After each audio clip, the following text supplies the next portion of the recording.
നിതിൻ രാജിന്റെ മരണത്തിൽ തുടരന്വേഷണത്തിന് ആഭ്യന്തരമന്ത്രിയുടെ നിർദ്ദേശം. പ്രത്യേക അന്വേഷണ സംഘത്തെ നിയോഗിക്കാൻ നിർദ്ദേശിച്ചു. നിലവിലെ അന്വേഷണം ഫലപ്രദമല്ലെന്ന നിതിൻ രാജിന്റെ അച്ഛന്റെ പരാതിയിലാണ് നടപടി.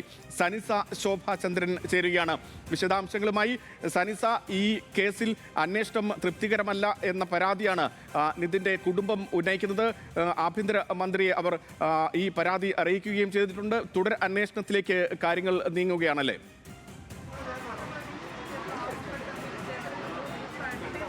അതേ, ഇത്തരത്തിൽ ഈ റാമിനെ കുടകിൽ നിന്ന് 3 മാസത്തിന് ശേഷമാണ് അറസ്റ്റ് ചെയ്യുന്നത് തന്നെ, അറസ്റ്റ് ഇന്ന് രേഖപ്പെടുത്തുന്നത് തന്നെ. കൂടാതെ തന്നെ ഡോക്ടർ സംഗീതയ്ക്ക് മുൻകൂർ ജാമ്യം ലഭിച്ച ഒരു സാഹചര്യത്തിൽ കണ്ണൂരിൽ കേസ് അട്ടിമറിച്ചതായി നിതിന്റെ അച്ഛൻ ആരോപിച്ചിരുന്നു. ഇതിനെ തുടർന്ന് അന്വേഷണത്തിൽ തൃപ്തനല്ല എന്നും അദ്ദേഹം അറിയിച്ചിരുന്നു.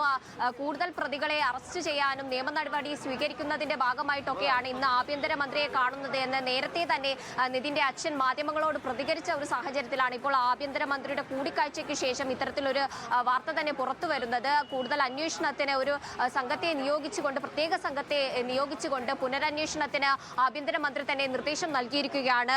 ബ്രാഞ്ച് ഐ ജി അജിത ബീഗത്തിന്റെ നേതൃത്വത്തിലാണ് പ്രത്യേക അന്വേഷണ സംഘം ഈ കേസ് വീണ്ടും പുനരന്വേഷിക്കുക. ഈ കേസിൽ കടുത്ത ജാതി വിവേചനം, ജാതീയ അധിക്ഷേപം അടക്കം നിതിൻ നേരിട്ടതായിട്ടാണ് കുടുംബം ആരോപിക്കുന്നത്. കൂടാതെ തന്നെ നിതിന്റെ ഇത്തരത്തിൽ നിതിൻ ചാടി ജീവൻ ഒടുക്കിയതല്ല, കെട്ടിടത്തിൽ നിന്നും അഞ്ചരക്കണ്ടി ഡെന്റൽ കോളേജിൽ കെട്ടിടത്തിൽ നിന്നും ചാടി ജീവൻ ഒടുക്കിയതല്ല, മറിച്ച് കൊന്നതാണ് എന്ന ആരോപണം അടക്കം പിതാവ് ഉന്നയിക്കുന്ന ഒരു സാഹചര്യമാണ്. വ്യക്തമായ, വിശദമായ, സമഗ്രമായ അന്വേഷണം വേണമെന്നാണ് പിതാവ് വ്യക്തമാക്കുന്നത്. കൂടാതെ തന്നെ ഈ പോരാട്ടം തുടരുമെന്നും പിതാവ് വ്യക്തമാക്കുന്നുണ്ട്. വിശദമായ അന്വേഷണം വേണം. തന്റെ മകൻ ജീവൻ ഒടുക്കിയതല്ല എന്നതിൽ തന്നെ കുടുംബം ഉറച്ചു നിൽക്കുകയാണ്. കടുത്ത ജാതി അധിക്ഷേപം, മാനസിക പീഡനം എന്നിവയെ തുടർന്നാണ് നിതിൻ ഇത്തരത്തിൽ മരിച്ചത് എന്ന ആരോപണം ഉയർന്നിരുന്നു. കൂടാതെ തന്നെ ഈ കെട്ടിടത്തിൽ നിന്ന് നിതിൻ താഴേക്ക് ചാടി മരിച്ചതാണ് എന്നതായിരുന്നു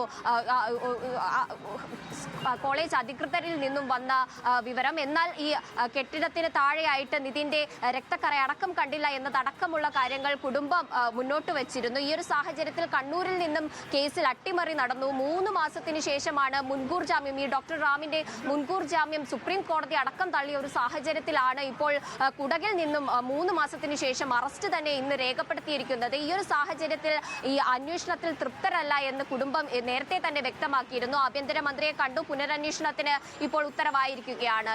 ഷിജു.